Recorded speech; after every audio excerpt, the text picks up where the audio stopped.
Welcome to சுடுதண்ணி. இன்னைக்கு நம்ம வீடியோவில் தோசை சப்பாத்திக்கான ஒரு சைட் டிஷ் தான் நம்ம பார்க்க போகிறோம். முட்டை குருமா எப்படி பண்ணுறதுன்னு பார்க்கலாம். இது காய் எதுவுமே இல்லை, ஆனால் அவசரத்துக்கு ஏதாவது ஒரு சைட் டிஷ் பண்ணணும்னு நினைக்கும் போது இது ஒரு ஃபென்டாஸ்டிக்கான சாய்ஸாக இருக்கும். இதோட இன்க்ரீடியன்ஸை நான் டிஸ்கிரிப்ஷன் பாக்ஸில் கொடுக்குறேன். இப்போ வாங்க சேர்ந்து சமைக்கலாம். ஃபஸ்ட்டு இதுக்கு ஒரு கடாயில் 2 டேபிள் ஸ்பூன் எண்ணெய் சேர்த்துக்கோங்க. ஏன்னா இதுக்கு எண்ணெய் கொஞ்சம் தேவைப்படும். இதில் ஒரு பிரிஞ்சி இலை, ஒரு பட்டை சேர்த்துக்கலாம். கூடவே 1 டீஸ்பூன் சோம்பு சேர்த்துக்கிறேன். இது நல்லா பொரியட்டும். சோம்பு நல்லா பொரிஞ்சதுக்கப்புறமா இதில் 1/2 டீஸ்பூன் இஞ்சி பூண்டு விழுது சேர்த்துக்கலாம். சேர்த்துட்டு இது நல்லா வதக்கிடுங்க. இது சப்பாத்தி தோசைக்கு நம்ம செய்கிறனால எண்ணெய் ஜாஸ்தி இருந்துச்சுன்னா இதோட டேஸ்ட் ரொம்ப நல்லாயிருக்கும். நல்லா தொக்கு மாதிரியும் ஈஸியாக வதங்கும். இதோட ஒரு பெரிய வெங்காயம் சேர்த்துக்கலாம். சேர்த்துட்டு நல்லா பச்சை வாசனை போகிற அளவுக்கு நல்லா வதக்கிடுங்க. இப்போ பார்த்தீங்கன்னா வெங்காயம் நல்லா வதங்கிடுச்சு. இதோட 2 தக்காளி சேர்த்துக்கலாம். மீடியம் சைஸ் தக்காளியாக 2 சேர்த்துருக்கேன். சேர்த்துட்டு இந்த தக்காளியும் நல்லா வதக்கிடுங்க.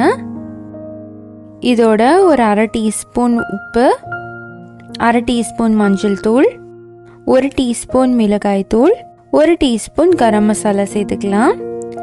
சேர்த்துட்டு நல்லா மிக்ஸ் பண்ணி விட்டுடலாம். இதில் வேறு எந்த மசாலா பவுடரும் நம்ம சேர்க்க வேண்டியதில்லை. ரொம்ப பேசிக்கான மசாலா மட்டும்தான் நம்ம சேர்த்துருக்கோம். ஆனால் அதோட டேஸ்ட் அட்டகாசமாக இருக்கும். இப்போ இந்த தக்காளியும் வெங்காயமும் நல்லா சாஃப்டாக வதங்கணும். ஸோ ஒரு 10 நிமிஷமாவது லோ ஃப்ளேமில் வச்சு நல்லா வதக்கிக்கோங்க. இது வதங்கிட்டு இருக்கும் போதே நம்ம இதுக்கு தேங்காய் அரைச்சிடலாம். நான் 4-5 சில் தேங்காய், அதோட 2 பச்சை மிளகாயும் வச்சு அரைச்சிக்கிறேன்.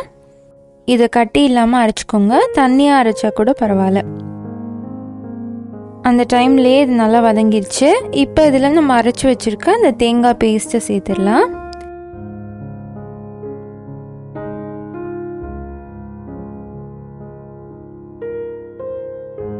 மிக்ஸியை அலசி இந்த தண்ணியும் நம்ம சேர்த்துக்கலாம்.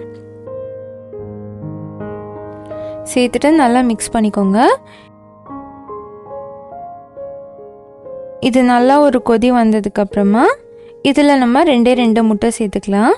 நான் இன்றைக்கி ரொம்ப கம்மியாக தான் பண்ணுறேன், நல்லா 2 முட்டை மட்டும் சேர்த்துக்கிறேன்.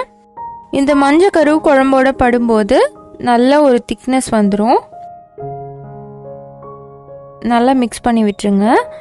நீங்கள் சப்பாத்திக்கு சர்வ் பண்ணுறீங்க அப்படின்னா இந்த திக்னஸோடு சர்வ் பண்ணிங்கன்னா ரொம்பவே சூப்பராக இருக்கும். இல்லை தோசைக்கு பண்ணுறீங்கன்னா நீங்கள் கொஞ்சம் தண்ணியாக கூட நீங்கள் இதை சர்வ் பண்ணலாம். ஒரு 2-in-1 ரெசிபி தான் இது. எல்லாத்தோடையுமே நல்லா செட் ஆகும். லாஸ்ட்டாக இதில் கார்னிஷிங்காக கொத்தமல்லி தலை தூவிக்கிறேன். அவ்வளோதான், நம்மளோட சூப்பரான முட்டை குருமா ரெடி ஆகிடுச்சு. இதை நீங்கள் இவ்வளோ ஈஸியாக நீங்கள் பண்ணியிருக்கீங்க, ஆனால் யாருமே நம்ப மாட்டாங்க. ஏன்னா இதோட டேஸ்ட் அட்டகாசமாக இருக்கும். இந்த ரெசிபியை கண்டிப்பாக மிஸ் பண்ணாமல் ட்ரை பண்ணி பாருங்கள். ஏன்னா இது ஒரு சூப்பர் டூப்பரான ரெசிபி. எனக்கு ஃபர்ஸ்ட் டைம் பண்ணும் போதுலேருந்தே இந்த ரெசிபி ரொம்ப ரொம்ப பிடிக்கும். ஸோ அடிக்கடி நான் வீட்டில் பண்ணுற ஒரு டிஷ்.